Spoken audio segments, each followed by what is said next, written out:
할까요? 사실 이 저출생 문제라고 하는 것이 대한민국의 미래에 있어서는 무엇보다도 가장 중요한 과제가 아닌가 생각합니다.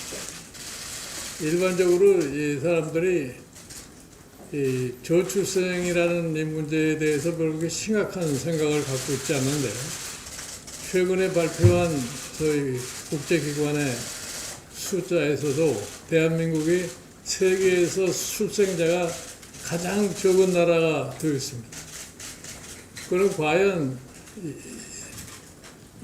지금과 같은 출생자 숫자를 가지고 대한민국 장래가 보장이 될 수 있겠느냐, 한번 우리가 냉정하게 생각해 볼 시기가 생각합니다. 사실 제가 1989년에 보건사회부 장관을 취임을 해가지고서 당시 업무 보고를 받으니까 그 담당 국장이 나에게 전해놓은 얘기가 이 출생자 숫자가 1.9라고 그렇게 얘기를 해요. 그래서 이제 그동안에 참 산하 제한을 하느라고 수고를 많이 하셨는데, 이제 출생률이 1.9로 떨어졌으면은 지금서부터 산하 제한을 그만하라. 그래서 산하 제한을 그만하라고 했더니 다들 깜짝 놀래요. 왜 놀랐냐면은, 아니 뭐 인구가 많아서 걱정이라고 이게 산하 제한을 했는데 왜 갑자기 산하 제한을 갖다 중지하라고 그러냐. 또 우리가 인구의 추세를 보면은 이 출생률이 2 이하로 떨어지면은 그 다음서부터 떨어지는 속도가 굉장히 빠릅니다. 그래서 사실 우리나라의 인구 변천의 과정을 보면은 우리가 1950년대 중반만 하더라도 대개 한 4명의 자녀를 갖는 이런 가정들이 다수를 차지해야 되는데, 이게 2인 가정으로다가 이 두 자녀 가정으로다가 이루어진 횟수가 1985년도예요. 그러니까 1989년도 됐을 때는 벌써 2 이하로 떨어져서 1.9를 보여준 거랍니다. 이제 그러고 난 다음에 제가 이 보건사회부 장관을 한 10개월쯤 하다가 그만두고 나갔는데, 그 다음에 이제 과거에 그 산하 제한에 아주 그 치중하던 단체들이라든가 일반적인 인식이라든가 이런 것이 사실 산하 제한을 그만두라고 그러니까 잘 납득이 안 되는 것 같아요. 그래가지고서 아마 산하 제한을 계속해서 1995년도까지 아주 철저한 산하 제한을 해가지고서 출생자 숫자가 1.5로 떨어졌습니다. 그 이후로는 계속 떨어지기 시작해가지고 2000년대 들어와가지고서는 1.5, 뭐 1.25 이렇게 떨어지고, 최근에 지금 2년 전서부터 1 이하로 좀 떨어져가지고 있는 겁니다. 그럼 이게 이렇게 인구가 이 출생률이 줄어들어가지고 하면은 뭐가 문제가 되느냐? 경제도 문제가 되고 우리나라에 지금까지 만들어 놓은 여러 가지의 제도가 제대로 운용이 될 수가 없습니다. 그래서 저 출생률을 올린다는 것이 굉장히 중요한데, 그럼 우리가 뭐를 정확하게 알아야지 출생률을 올릴 수 있느냐 할 것 같으면은, 그러면 왜 최근에 와서 결혼을 안 하려고 그러고, 결혼을 하는 사람들이 애를 낳지 않으려고 그러고, 그 배경을 한번 우리가 명확하게 알아야 됩니다. 여러 가지 요인이 있기 때문에 이 출생률을 올리기 위해서는 아주 이 전반적인 경제정책 전반이 아주 포괄적으로 이 문제를 집중적으로 다루지 않으면 안 됩니다.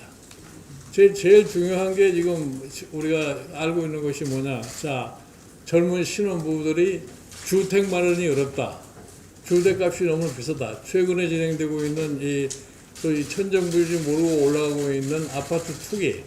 이러한 것들이 결국 가서 사실 결혼을 갖다가 어렵게 만들어 놓고 결혼한 후에도 출생률을 갖다가 올리지 못하는 요인이다.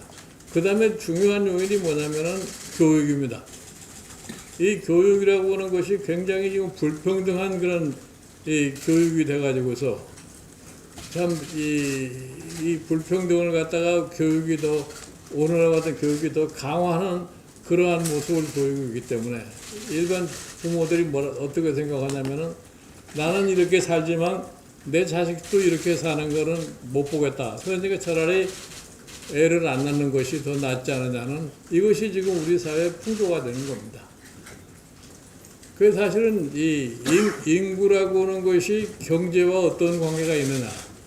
이것도 우리가 그동안에 굉장히 무시해왔던 상황입니다. 인구의 소위 규모가 적정치 못하는 나라가 경제를 제대로 이끌어갈 수 없다는 것도 우리가 분명히 인식을 갖다 해야 됩니다. 이렇게 해서 이 출생자 숫자를 늘리는데 지금 단순하게 애 낳으면은 얼마를 준다. 무슨 금전적인 이런 혜택을 줄 것 같으면은 출생률이 올라가지 않겠느냐. 그 별로 그동안에 우리가 해봤지만 별 의미가 없어요. 그동안에 100조 이상의 돈을 갖다가 출산율 장려를 위해서 썼음에도 불구하고 아무런 효과가 없다. 그러니까 이거 해봐야 의미가 없지 않느냐. 그렇다고 해서 우리가 이 출생자 수가 이렇게 줄어가는 걸 갖다가 포기로고서 그냥 멍하니 쳐다만 볼 거냐. 그럼 나라의 미래는 어떻게 될 거냐. 이런 측면을 갖다가 우리가 아주 참 심각하게 생각하지 않으면 안 됩니다. 그런데 이 정치권이라는 데서는 별로 이 문제에 대해서 관심이 없어요. 그리고 정부가 그냥 마지못해서 출생자율이 떨어진다니까 저희 예산상의 금전적인 조치를 취하면 늘어나지 않겠나 하는 이런 안이한 지금 이 정책을 써왔기 때문에 이 출생률이 이제 1 이하로 떨어져 가지고 이걸 회복한다는 것이 보통 노력을 들이지 않을 것 같으면 저는 어렵다고 생각합니다. 이렇게 해서 저희가 우리 김미애 위원장께서 요전에 이 출생률을 높이기 위한 방도를 책임을 지셔가지고서 지금 하시겠다고 그래서 지난번에 사실 그래서 나온 얘기가 소위 교육 측면에서 전일 학교제 같은 것도 예를 드는 건데 그래 전일 학교가 왜 필요하냐. 최근에 와서 결혼한 두 부부가 동시에 직장을 갖지 않으면 생계를 꾸리기도 어렵고 이러기 때문에 또 최근에 와서 여성들이 상당히 경제활동을 많이 하시는 이런 시대가 됐기 때문에 그분들이 경제활동을 편안하게 할 수 있기 위해서는 중요한 게 보육이라는 것이 우리가 그냥 간단하게 넘길 수가 없는 이런 직장입니다. 최근에 와서 여러분들이 잘 아시다시피 가정에서 부모가 자식을 학대하는 그러한 현상을 우리가 볼 수 있는데 이것도 역시 냉정하게 판단해 볼 것 같으면 역시 보육의 문제다 봅니다. 즉 최근에 이 코로나 바이러스 때문에 애들이 학교에 가지 못하고서 집에서 부모와 같이 하루 종일을 지내야 되니까 거기에서 가정에 불화도 생기고 이러한 자녀 학대 문제 같은 것도 이렇게 생겨나는 거예요. 이렇게 해서 이 출생률을 갖다가 높인다고 하는 것이 단순한 어느 한 가지만 가지고서 해결할 수가 없기 때문에 우리 김미애 위원장께서 이 위원회를 운영하시는 과정 속에 하여튼 광범위하게 이 출생률과 관련된 여러 가지 측면을 갖다가 잘 고려를 해가지고 여기에 대해서 좀 많은 토론도 하시고 이거 정치적으로 어떻게 우리가 이거를 이끌어갈 것인가 이런 점에서 많은 노력을 갖다 해주시기 당부를 드립니다. 감사합니다.